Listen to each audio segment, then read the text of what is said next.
Muy buenas noches, amigos. Estamos ante la primera edición de su programa Conversando con el Perú a comienzos del año 2023. Recordamos a todos ustedes que este es un programa que se transmite por PBO Radio 91.9 FM y además se retransmite por las redes sociales de la Coordinadora Republicana y el Portal Abeja y los cables Cable Más, Econocable, Cable Futuro, WinTV y Cable Go.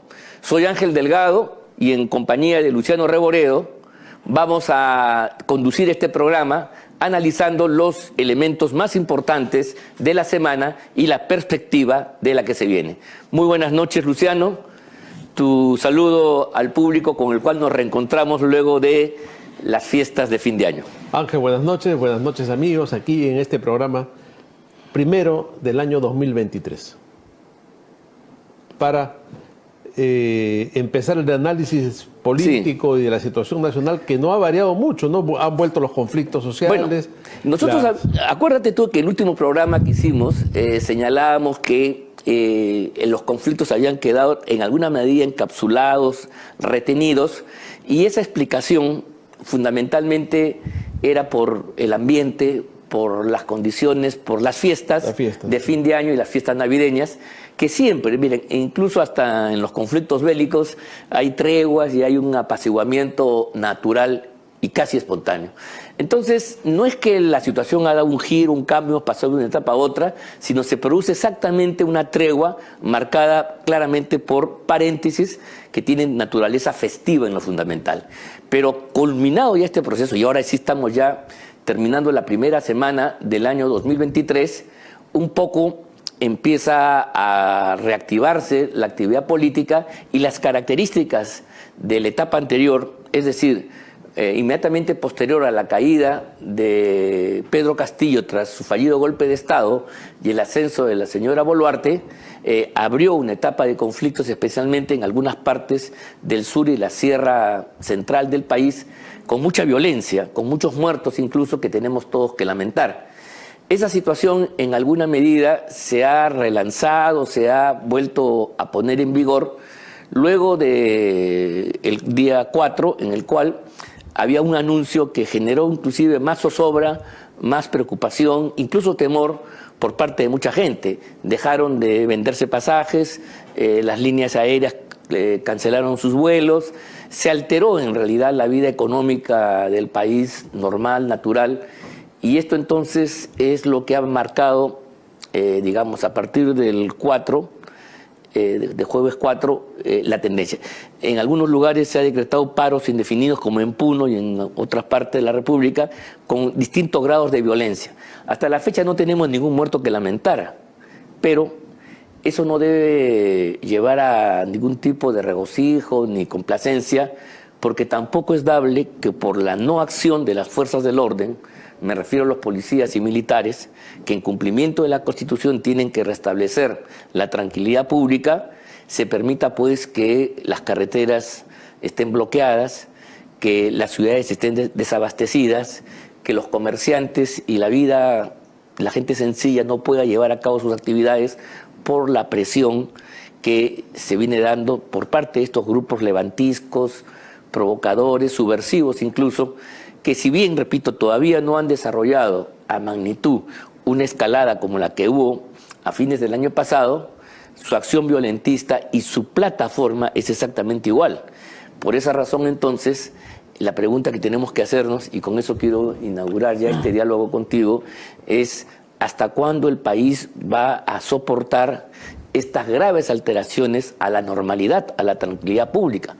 ¿Hasta cuándo se va a frenar, digamos, estos actos que bloquean el libre tránsito, que impiden el desplazamiento de las personas y las mercaderías y que están causando pues zozobra, malestar y un deterioro económico en zonas especialmente más pobres y vulnerables que están prácticamente desabastecidas? Esto no se siente en la capital, pero ahí en esos lugares la cosa sí es violenta. Y entonces esa es la pregunta: ¿hasta cuándo los peruanos y hasta cuándo el Estado peruano, encargado de defender a sus ciudadanos, va a permitir imágenes como la que estamos viendo en pantalla, ¿no? Claro, según ha trascendido, se ha informado el día de hoy, hay una buena cantidad de policías heridos que están siendo trasladados a Lima, heridos en Puno y en varias regiones. Y, por ejemplo, Arequipa está rodeada de bloqueos que no son propiamente de Arequipa, pero son de Puno, de Cusco, de toda esta zona. Y lo que a mí me llama la atención, Ángel, es que hace días yo escucho en todos los programas políticos y en todos los medios de comunicación decir el bloqueo de carreteras es un delito. Sin embargo, el delito sigue ahí flagrante y no pasa nada. Delito flagrante, la palabra que tú has usado correctamente. Sí. Y están ahí y los vemos en la televisión y la policía los mira y la cosa sigue así porque a consecuencia de los hechos lamentables, como tú has mencionado, de las protestas de fines del año pasado, como consecuencia de la asunción del mando de la señora Boluarte y que hubo fallecidos y todo lo demás, hubo una presión, hubo un chantaje, hubo un uso político de estos fallecidos, con lo cual, ¿qué es lo que ha sucedido? El gobierno ha renunciado al uso legítimo de la fuerza para proteger al Estado de Derecho.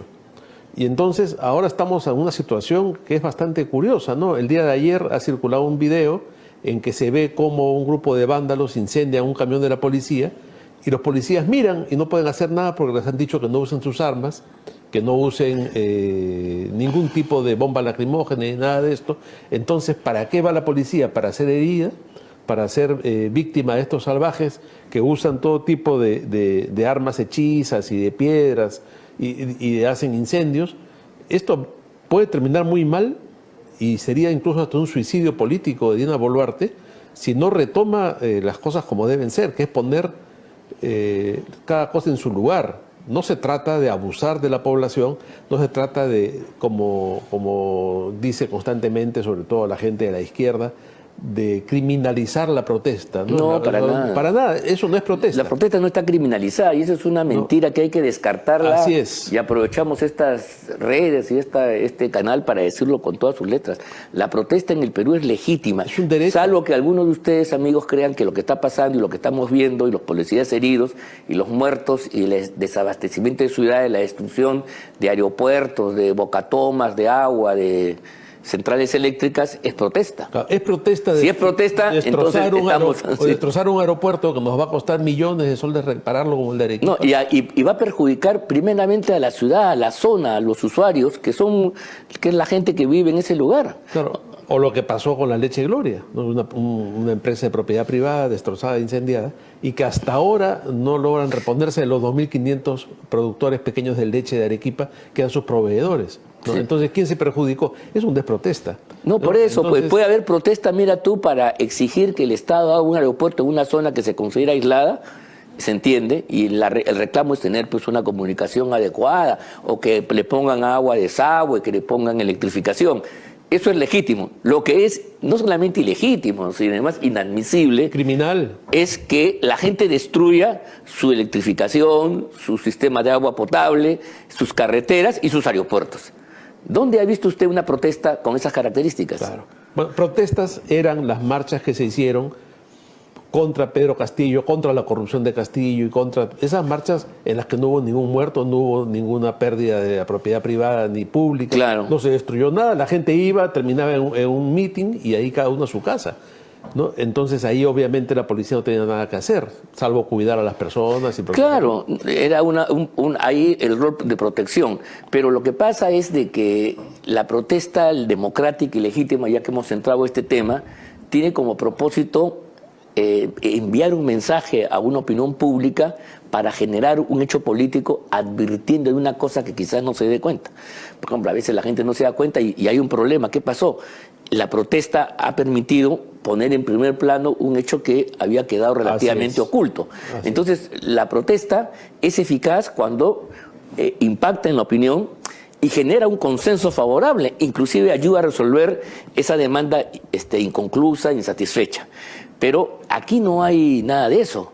Aquí lo que se quiere es generar un estado caótico de desabastecimiento y en todo caso el mensaje es usar la violencia y la fuerza para doblegar la voluntad del Estado y de los ciudadanos.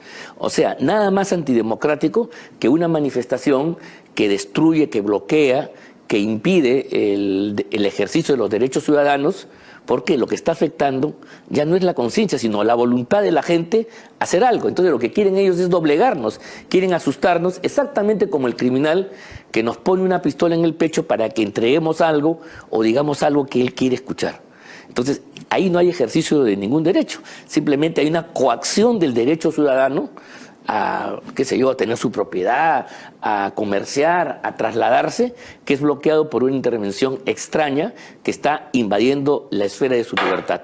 Claro, y mientras tanto vemos, insisto, a los ministros advirtiendo que todo esto es un delito, pero lo dejan avanzar, ¿no? Mientras que el gobierno lo que tendría que hacer es preocuparse de otras cosas, ¿no? Por ejemplo, de cumplir su rol de gobierno de transición, ir ya viendo la forma de que las elecciones previstas para dentro de prácticamente un año vayan avanzando, sin embargo nada de esto está encaminando. Sí, pero mira tú, estamos creando una situación muy peligrosa, creo yo. Claro, por un lado, hubo cierto alivio.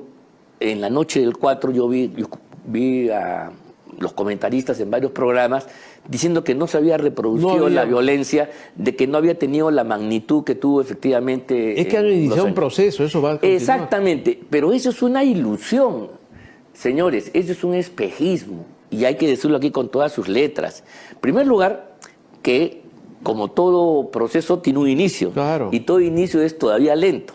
Además, como hay la experiencia anterior, los asusadores, los provocadores y quienes maquinan este tipo de cosas están probando, están viendo hasta dónde pueden llegar y cuál va a ser la respuesta de las fuerzas del orden. Están un poco midiendo. Eso es como el fútbol, señores. Los primeros minutos, o como el box, los primeros minutos, los primeros rounds, es para medir, ver cómo va. Y después ya tú pasas a la ofensiva. Entonces yo tengo la impresión que nos están midiendo. Y esto va a ir en incremento si es que la policía no corta. Mira, ninguna de estas manifestaciones, de estas concentraciones, de esta reunión es legítima porque estamos bajo el imperio de un estado de emergencia que ha suspendido el derecho de reunión y el derecho de movilización. ¿Te das cuenta? De todo esto es ilegal. Todo esto debería ser develado por la fuerza del orden en cumplimiento de una institución constitucional como es el estado de emergencia. Se está dejando, sobre texto de que no se ataque y no se destruya, o sea, se está permitiendo una violencia restringida, pero lo que no se sabe es que esa violencia ya está causando daño al país, porque mira, si solamente fuera esto, entonces los manifestantes van a salir perfectamente gananciosos, porque han logrado paralizar varias ciudades durante, que ya van 3, 4 y pueden seguir una semana más o dos, van a conseguir su efecto.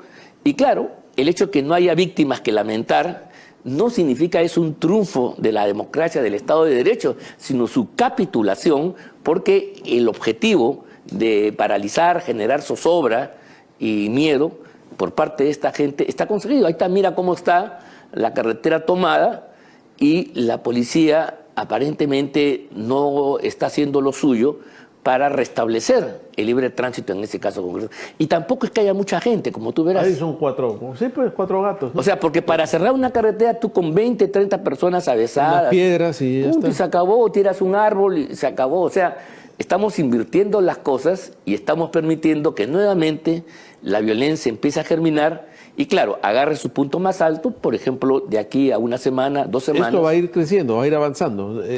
Pensar que ha sido un fracaso el primer día no tenía sentido. Y su develación va a ser más costosa.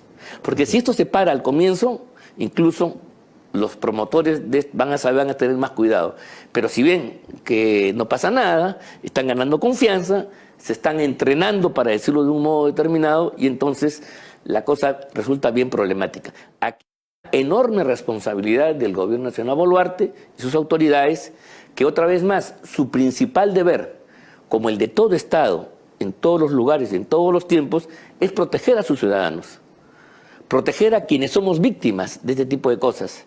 Nosotros somos víctimas, pero estamos en la capital, estamos en una posición de retaguardia, pero la gente que está en la zona debe estar harta. Claro, y por ahí yo he visto comentarios de gente muy pobre, gente del pueblo, gente sencilla, gente vulnerable que se siente afectada, claro, porque se le está quitando el pan de la boca. Que viven de lo que venden al día. Así es, y no lo pueden hacer. Claro. Y si por si acaso su puesto, su tiendecita de ahorro es quemada, destruida, se acabó, es una catástrofe existencial para esta pobre gente. Así es. ¿Y el Estado qué? ¿Acaso los va a resarcir después?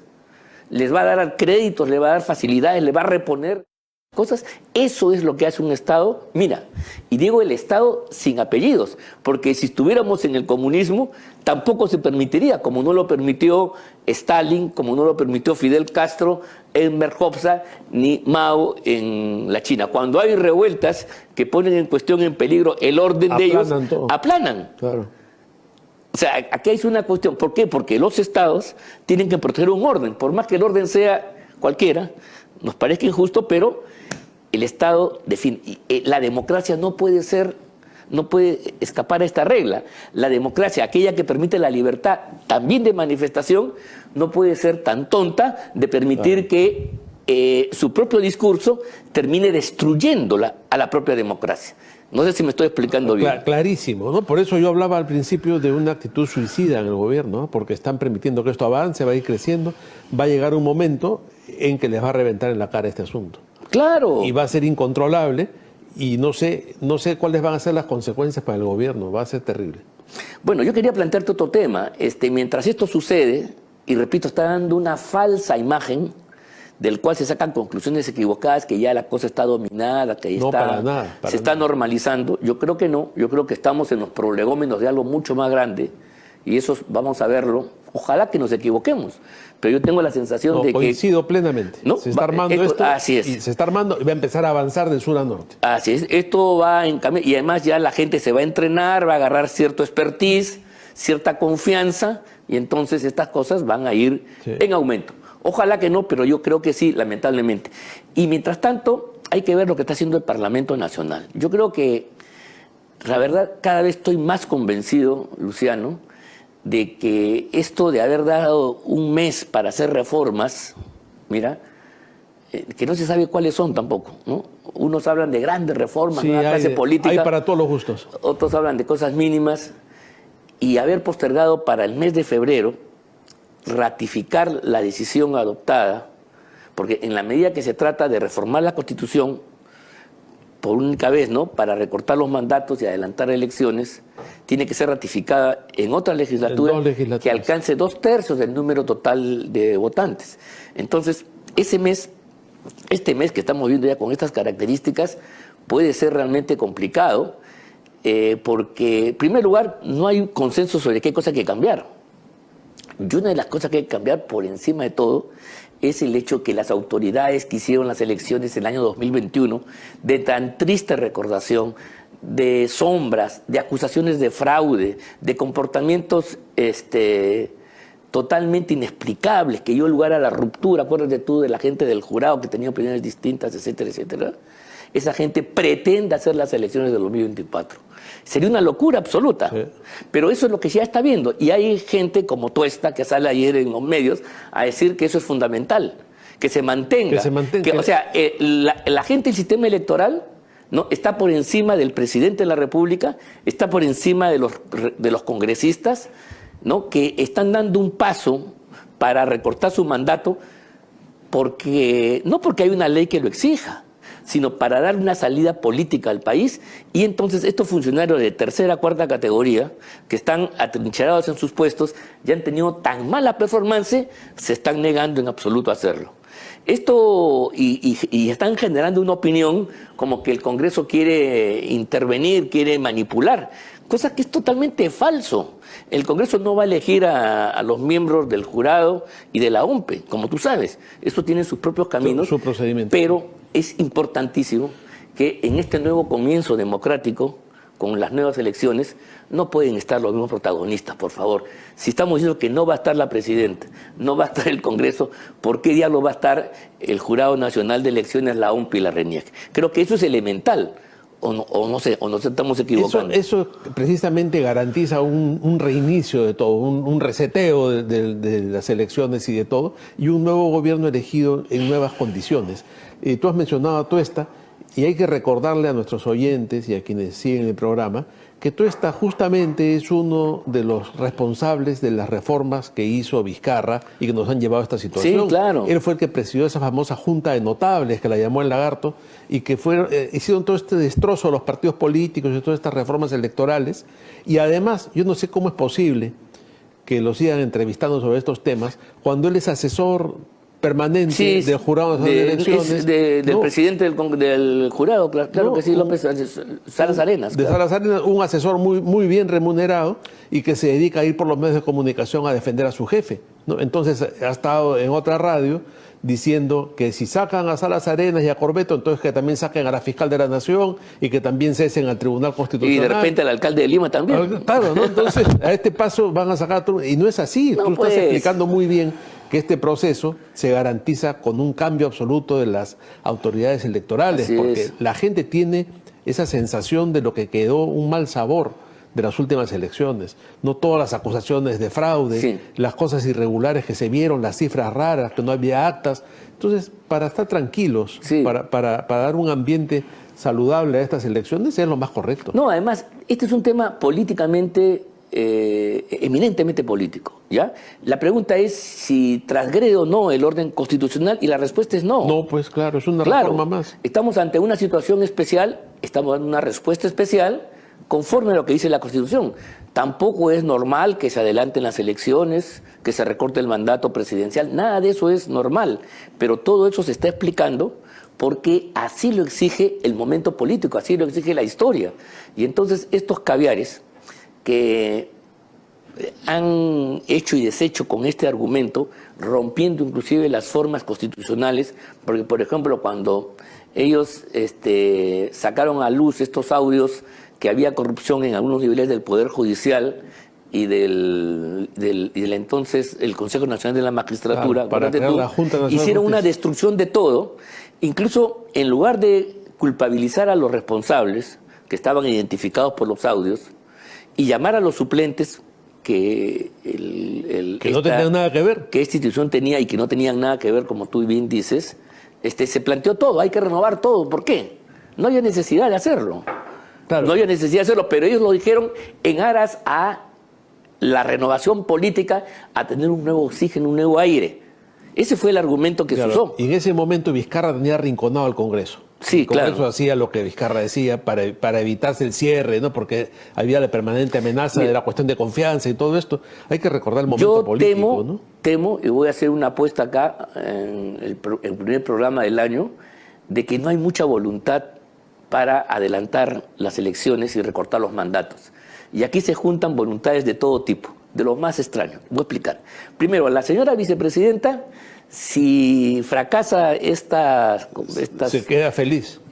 digamos, estos acuerdos o el Congreso no resuelve y fracasa en su empeño, va a estar feliz porque ella juramentó hasta el año 2026. Acuérdense, amigos, Claro. ella juramentó hasta el año 2026 de modo insólito, pero juró. Después tuvo que recular ante lo que venía pasando en la realidad. El golpe de la realidad la puso en su sitio. Dos, los congresistas también, ellos creen que ya sacaron a Castillo y que todo está resuelto y no habría por qué. Creen que es injusto, creen que se les está pagando mal. Y hay dos versiones. La gente de izquierda está en contra de adelantar elecciones, por supuesto que no se está poniendo ahí el tema del cambio constitucional y la Asamblea Constituyente. Asamblea, claro. Te tienen un enorme pretexto para votar en contra. Yo no voy a plantear adelanto de elecciones si es que no se plantea ahí el tema constitucional. Y ahí hay un número de votos importantes. Y el otro lado, hay amigos que yo he escuchado que quieren renovar la clase política, no sé, en este momento con estas reformas, y de esa manera entonces tienen también un pretexto para no dar el paso y votar por la ratificación. Y ahora tenemos el sistema electoral que se está negando. O sea, todos los actores que tienen que ver con las nuevas elecciones empiezan a ser renuentes finalmente a su ejecución, a llevarla a cabo, y podríamos tener entonces la grave sorpresa de que esto no se produzca, y ahí el resultado, la respuesta social, la verdad, es una verdadera incógnita. Claro, que haya de acá a febrero, todo Febrero, se marzo, campa, que tengamos un panorama en que la gente considere que ya las cosas pueden seguir como están.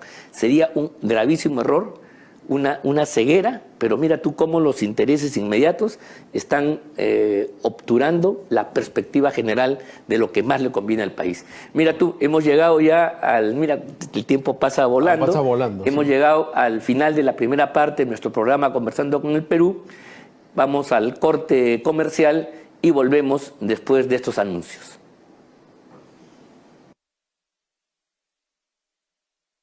Así fue. La Subcomisión de Acusaciones Constitucionales del Congreso puso fin a la más nefasta patraña contra el régimen democrático constitucional, porque aprovechando el deceso de 2 jóvenes, sin una investigación en serio, se confeccionó un relato tendencioso para inculpar a 3 autoridades que asumieron el gobierno luego de sancionarse la inmoral conducta del coimero Martín Vizcarra por un vasto consenso parlamentario. Con la denuncia archivada, se disipa el discurso panfletario construido por la cúpula estatal y la gran prensa obsecuente para esconder los crímenes de Vizcarra e imputar golpismo a una transferencia constitucional del poder.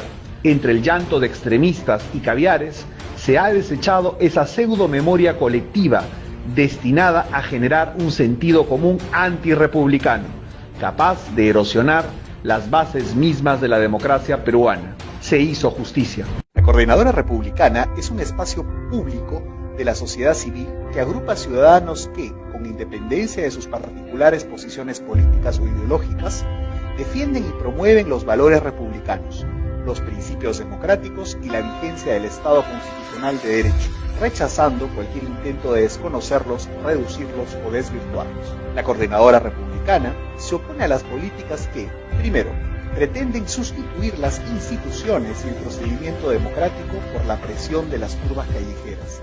Segundo, propician y alientan la nefasta práctica de judicializar y criminalizar la actividad política. Tercero, promueven un pensamiento único y totalitario, contrario a nuestra tradición, valores familiares y libertad de conciencia.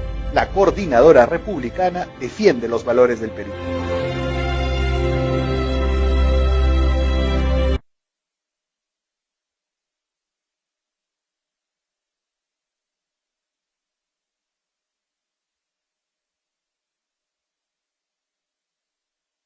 Amigos, estamos de regreso en el programa y como es costumbre en el segundo bloque tenemos siempre un invitado.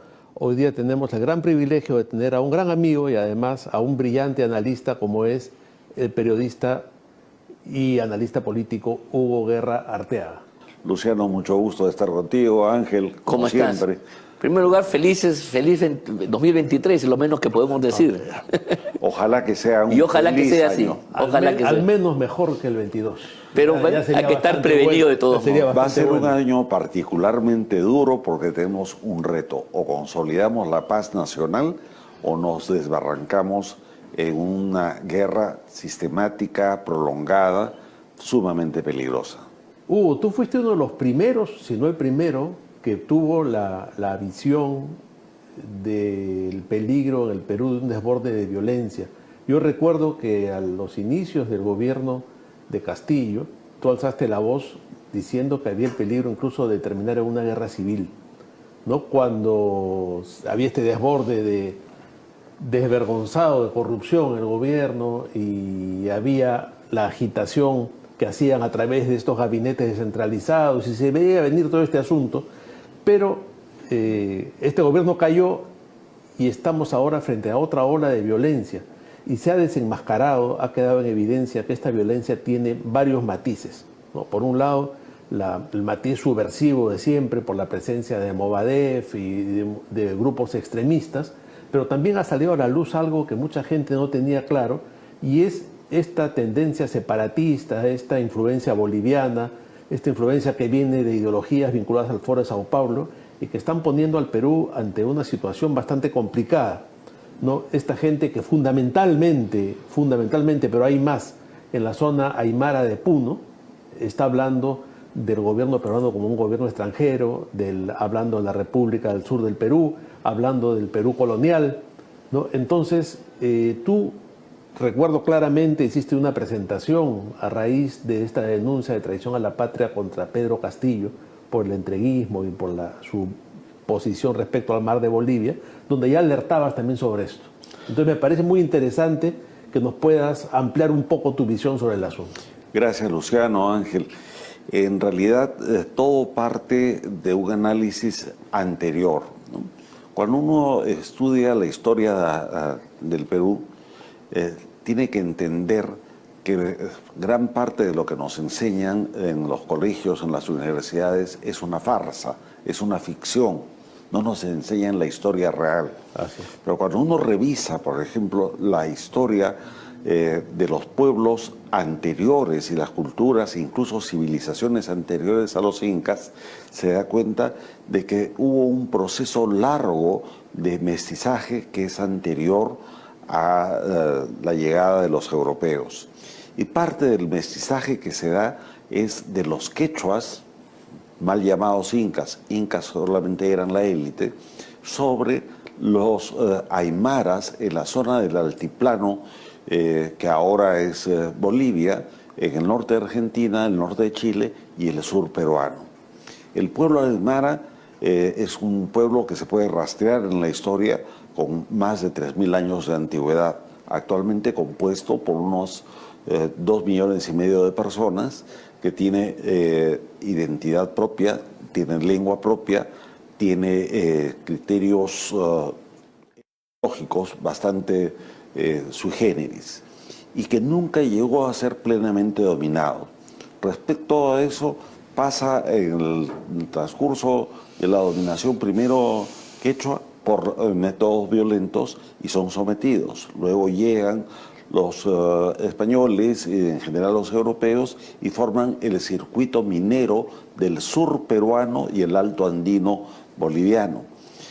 Con posterioridad se va a formar el circuito alpaquero, y todo esto con una decisión republicana totalmente impuesta sobre fronteras inexistentes en la vida real, que es la decisión de Bolívar de crear Bolivia. Claro. Una república ficticia. A su nombre. A su nombre. Y que fue hecha además para dividir al Perú y poder hacer la Colombia desde Bogotá y así crear el imperio de Sudamérica. Entonces, cuando uno comienza a revisar toda la historia, se da cuenta que las tensiones telúricas están ahí. Y que en vez de haber avanzado en el mestizaje y en la articulación de una república que integre las tradiciones milenarias y las culturas milenarias, hemos tenido administraciones que han hecho todo lo contrario, nos han seguido dividiendo. Ese factor se suma al gran complot internacional. Complot que encabeza efectivamente el Foro de Sao Paulo, el Grupo de Puebla y últimamente el RUNASUR, que encabeza Evo Morales, y que pretende volver a dividir nuestro territorio nacional, no solo para darle la salida en términos de soberanía al mar para Bolivia, sino para crear otra república ficticia, así como la tuvimos hacia el año 1836, 1842, cuando se hace la Confederación. Se quiere hacer ahora una nueva entidad que en el fondo esta llamada República Independiente del Sur, fíjense que ni siquiera la llaman peruana, vendría a ser una suerte de provincia tributaria de Bolivia. Hay pues un marco geopolítico, un marco ideológico, al que se suma finalmente un fenómeno que también hemos mencionado en nuestro análisis, que es el del narcotráfico. Porque en el fondo el narcosocialismo latinoamericano quiere unir las cuencas cocaleras del Chapare en Bolivia con el Braem en el Perú, con la zona norte peruano-colombiana, donde las FARC y redentas siguen trabajando en el narcotráfico, y con la nueva cuenca del opio en la zona de Cajamarca. Estamos frente a una división intelectual, geopolítica, ideológica, pero esencialmente subversiva, porque pretenden refundar todo el continente y el Perú es el centro de la tormenta en este momento. Sin duda alguna. Mira, muy interesante el análisis que haces, porque solamente a través de una mirada y una justa comprensión de la historia vamos a poder tener explicaciones, cuáles son los fundamentos de este nuevo ataque a la soberanía nacional.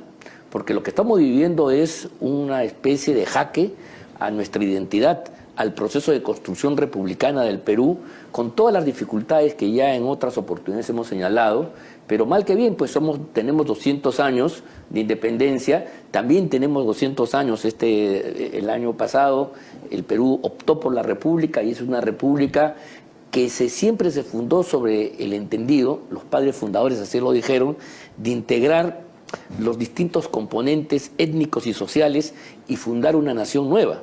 Esa es la famosa promesa de la vida peruana, que nos hablaba Jorge Basadre. Es la idea de una nación inconclusa, incluso de Macera y otros historiadores. Es la invocación de Víctor Andrés Belaúnde cuando le dice en un discurso inaugural de San Marcos, queremos patria. Y es inclusive el mensaje de José Carlos Mariatti desde la otra orilla del esquema ideológico, diciendo peruanicemos el Perú. ¿Te das cuenta? Entonces, desde distintas opciones, todos los pensadores, el pensamiento político peruano en todos sus matices... Y también Ribagüero. Claro, también. Y Arguedas. Claro, Arguedas cuando habla de todas las sangres claro, está buscando cómo recomponer, cómo construir nación peruana. Pero ahora tenemos un discurso sorprendente, donde ya no se busca cómo construir una nación peruana con sus componentes, corregir los errores de esta construcción, sino se busca separar. Y entonces se apela a retazos de la historia, que efectivamente tú los has reseñado muy bien, para generar identidades que pueden haber tenido un remanente, un resquicio, un eco en la historia, pero que son exageradas atemporalmente y ficticiamente se quiere crear entonces una nueva respuesta para darle a las reivindicaciones que hay en los pueblos que siempre existen una identidad y un destino distinto. Y ese destino no es fortalecer el Perú, no es avanzar en la justicia social como podrían algunos creer, sino escindir, separar, escindir la nación peruana en función a rescatar estos pueblos originarios, ¿no? Y darles un protagonismo distinto. Ese es el pensamiento del Foro de Sao Paulo para nuestras repúblicas andinas, y el mentor que traduce esto es sin duda Evo Morales, que lo dice con todas sus letras y con mucha claridad. Ahora, el gran ideólogo no es Evo Morales, es García Linera, quien fue su vicepresidente. Es un intelectual reconocido en el mundo académico, sí, ¿no? Es un sociólogo de primer orden, académicamente, pero que hace una mixtura de lo más explosiva, porque utiliza las categorías históricas como el colonialismo, el antiimperialismo, con una perspectiva marxista y refundacional. Por eso es que ahora en el discurso que tiene toda esta zona separatista se habla del resto del Perú y en particular de Lima como el imperio. O sea, hoy Lima es el centro de un supuesto imperio y las provincias son colonias, y de ahí que se exprese la idea de que ellos tienen una lucha anticolonial. Ajá. Y nos ven a nosotros, los de Lima, como los blancos. O sea, hay también un elemento racial, cuando en verdad todos somos cholos, o sea, somos todas las sangres.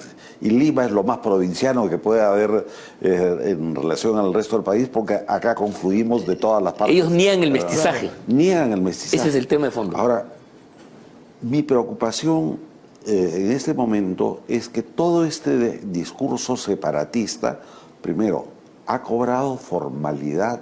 Hasta ahora era una corriente subterránea, ahora no, es desembosado, es grosero, es osado, es atrevido, se lanza con todo.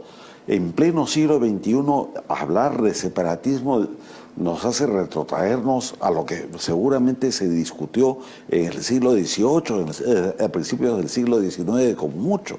Entonces es peligroso, y lo que nos plantea es la urgencia de frenar, primero en el campo interno, la violencia, y segundo, en el campo externo, esta coraza que el Foro de Sao Paulo ha atrasado con el concurso de López Obrador, con el concurso del presidente de Venezuela, del argentino, del colombiano Petro y de otros.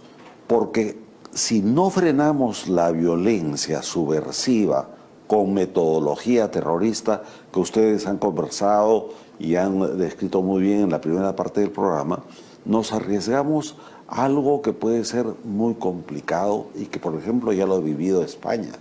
Claro. Y lo han vivido los Balcanes. Ahorita nomás, el año 2017. Y la ex Yugoslavia, ¿no es cierto? Incluso Inglaterra. incluso la Gran Bretaña. Y de repente podemos enfrascarnos en una guerra prolongada. Pero hablamos, ojo, el término es feo. Ya no de un conflicto civil, ya no de protestas ni de manifestaciones, sino de una guerra sostenida en el tiempo, una guerra civil. Y yo no creo que la señora Dina Boluarte tenga la capacidad, y mucho menos su primer ministro, al que le alaban demasiadas cosas que para mi gusto son imprecisas y aventureras, cuando estamos viendo que ya llevamos desde principios de diciembre hasta la fecha jornadas de lucha sostenidas en las que no se da respaldo efectivo y real a las Fuerzas Armadas y a la policía. Ahora, ¿cuánto tiempo puede sostener esta situación un gobierno como el de Dina Boluarte? Esta situación en que le dice a la policía no hagas nada, no lleves armas, que tiene al ejército pintado en las calles, bueno, en algunos lugares están, pero no pasa nada. ¿Cuánto tiempo puede resistir un Estado esta situación de crisis, de bloqueo de carreteras, de violencia, que además, como decíamos en la primera parte del programa, no es que haya fracasado, sino que están avanzando lentamente y se está armando la ola? Están calentando motores. Están calentando motores y tienen el financiamiento del narcotráfico. Que tiene que ver con lo anterior. Que justamente con el análisis macro. Por ejemplo, y un gorro ideológico que nace del Foro de Sao Paulo y una visión de toda América Latina. Donde está el tema de la batalla cultural, ¿no? Esto de la pluriculturalidad. A lo que se suma eso, ¿no es cierto? Pero, ¿cuánto tiempo?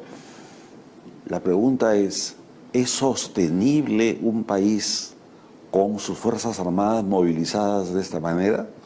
Yo pregunto, ¿por qué, por ejemplo, no se ha ordenado ya la Operación Patriota número 2? La Operación Patriota número 1 fue la que le cortó las líneas de suministro, de abastecimiento y de liquidez a los levantiscos hacia octubre, noviembre del año pasado. Y ese fue el inicio del final de Castillo. Sí, es verdad. Sí. Y ahora, ¿por qué no hay una Operación Patriota número 2 que golpee al narcotráfico? Tenemos la capacidad militar. Tenemos los recursos humanos. Tenemos la experiencia de haber derrotado limpiamente a Sendero Luminoso y el MRTA, por Dios. Y en realidad ahora estamos retrocediendo conceptualmente y políticamente, porque mientras la señora Boluarte deshoja margaritas, lanza ideas absolutamente temerarias, como la posibilidad de una asamblea constituyente, cosa que los demócratas negamos por falta de legalidad y de legitimidad. Los otros van avanzando pasito a pasito, pero es que las revoluciones no son como la francesa de la toma de la Bastilla. La revolución comunista en el mundo se ha dado así de manera progresiva. Y entonces podemos vernos en un escenario en el que las fuerzas del orden se vean rebasadas y ahí sí se tenga que pasar del estado de emergencia a lo que muchos ya hemos reclamado, el estado de sitio en varias provincias del Perú. Es que yo no sé si Dina Boluarte, que piensa igual que los que están al frente, ella es parte del problema. Claro, está en capacidad de enfrentarlo. No, yo creo que acá... Claro, acá como que los dados se han tirado de una manera y han caído en forma tal de que ella está enfrentado con sus antiguos camaradas. Por favor, la señora Boluarte ha sido parte del problema. Ella gobernó con Pedro Castillo un año, tres meses, 20 días. ¿No? Castillo duró un año, 4 meses y 7 días. Entonces, es apenas menos de un mes de diferencia. La única razón por la que respetamos el cargo de la señora Dina Boluarte es porque es el mandato Así es, constitucional. claro. Y Así es. porque somos demócratas. Así es. Pero desde el punto de vista de la política real, no tenemos por qué respetar a una jefe de Estado de gobierno transitorio que tiene una serie de pretensiones refundacionales. Ella misma, lo dice, claro, claro. para las que no está autorizada. Su labor fundamental debe ser devolver la paz social al Perú, pero para eso tiene solamente dos instrumentos. El primero, el respeto estricto al poder legislativo, es decir, al Congreso de la República, no forzando reformas improvisadas. Y segundo, debe darle el respaldo total a las fuerzas del orden que se descomponen en Fuerzas Armadas y Policía Nacional. Así Pero es. vemos que en ninguno de los dos campos avanza. Nada. No, nada, claro, nada, mira, sí. es muy importante y yo me alegro de veras de coincidir una vez más contigo en un aspecto fundamental que a veces no lo veo claro en algunos comentarios, analistas, colegas nuestros, que quieren ver en Boluarte cosas benéficas, cosas positivas. Efectivamente, hay un hecho contundente y nosotros, a diferencia de toda la izquierda radical y caviar, que por ejemplo negaba el hecho constitucional que Merino era presidente legítimo,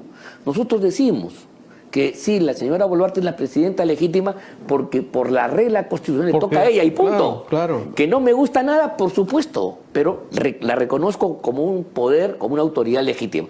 No lo hicieron los vándalos que salieron a derrocar a Merino, eso no que era un diferencia. presidente. Pero esa es una diferencia para que vean ustedes las opciones, los puntos de vista entre la democracia y lo que no es Pero democracia. acá ninguno cayó en el juego este tonto bobalicón de pensar que ella era la salvadora, simplemente porque hablaba mejor el español que Castillo o porque tenía Claro. mejores formas. Pero yo No, te digo lo siguiente, pero para enfrentar un poco la pero no es coyuntura, así, pues. yo creo que efectivamente la señora no está en capacidad para hacerlo, Para nada. porque ella bebe del mismo pozo, como le gustaba decir a uno de sus mentores, ¿no? Pero acaba Bien, de decir que ella está en comunicación con Bermejo Claro. y parte de su justificación en su primera salida para aplacar a la gente era su hermandad con Castillo. Acuérdate, Correcto. ¿no? Ella Y mencionaba cuando nosotros también en exigimos un gobierno de transición es que garantice el tránsito. O sea, su tarea es garantizar el puente a una etapa que ella no la va a cumplir, sino una etapa de reimpulso democrático no puede hacerse con el gobierno Castillo-Boluarte, ni siquiera bajo la gestión de ella misma. Eso es importante absolutamente. decirlo. Entonces, lo que tiene que hacer fundamentalmente es garantizar ese tránsito. Y ahí se abrirán las puertas para que nuevamente las cartas se jueguen y el Perú pueda encontrar su propio camino. Ahora, vis a vis, hay que exigirle a otros poderes y otras fuerzas del Estado también claridad. No puede ser posible, y este es un tema que ha pasado casi desapercibido, que el Tribunal Constitucional, al que tenemos que respetar... También, nosotros respetamos, claro. Simplemente porque es constituido, ¿no?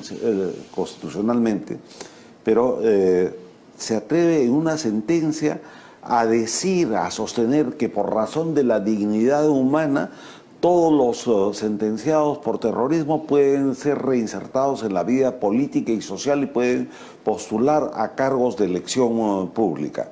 O sea, ¿no hemos aprendido la lección? No, claro, claro. ¿No hemos aprendido la lección? Y seguimos soportando presiones absurdas.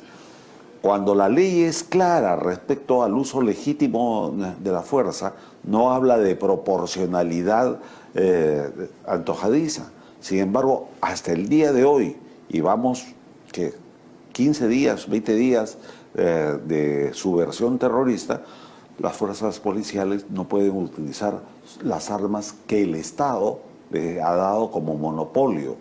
No pueden utilizar ni siquiera las balas de Gebe. Claro. Entonces, vamos a seguir esperando a que haya más violencia y que la reacción tenga que ser mayor.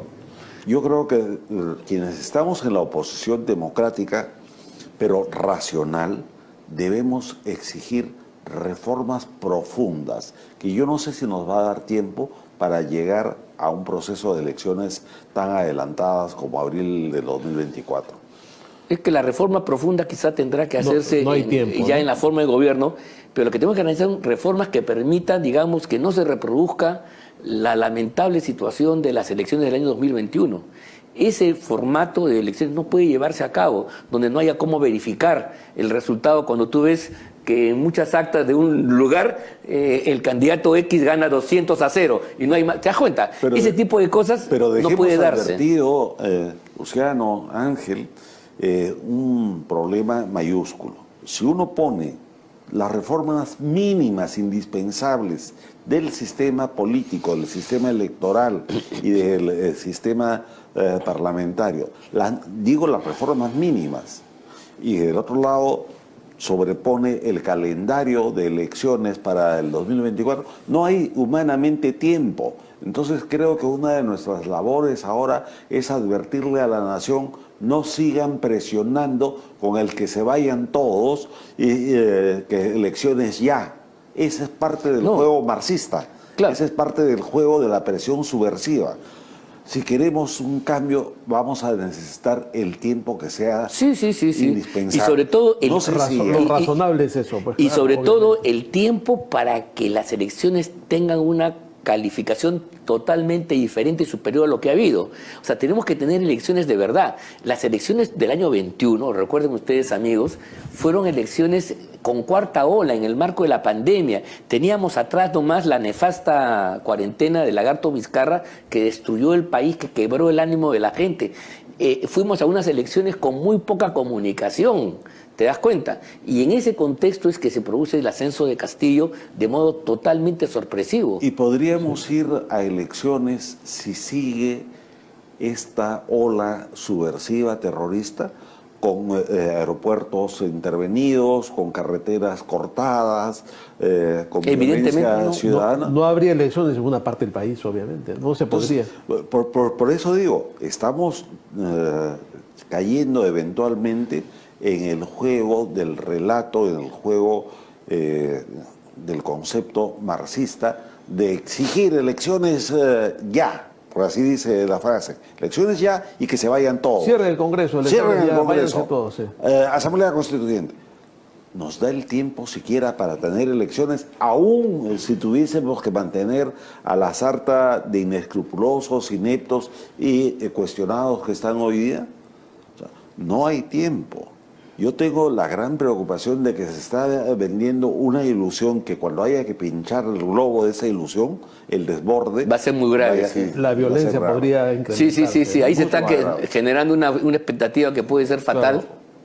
Una violencia. Además, donde mira, y esta gente se está premuniendo de nuevas razones, de nuevas convicciones para su acción, para su actuar subversivo. Ya no son las demandas sociales, ya no es la lucha contra el capitalismo solamente, que es la tradición clásica del marxismo ortodoxo, sino es fundamentalmente, bien ustedes, la lucha contra el colonialismo.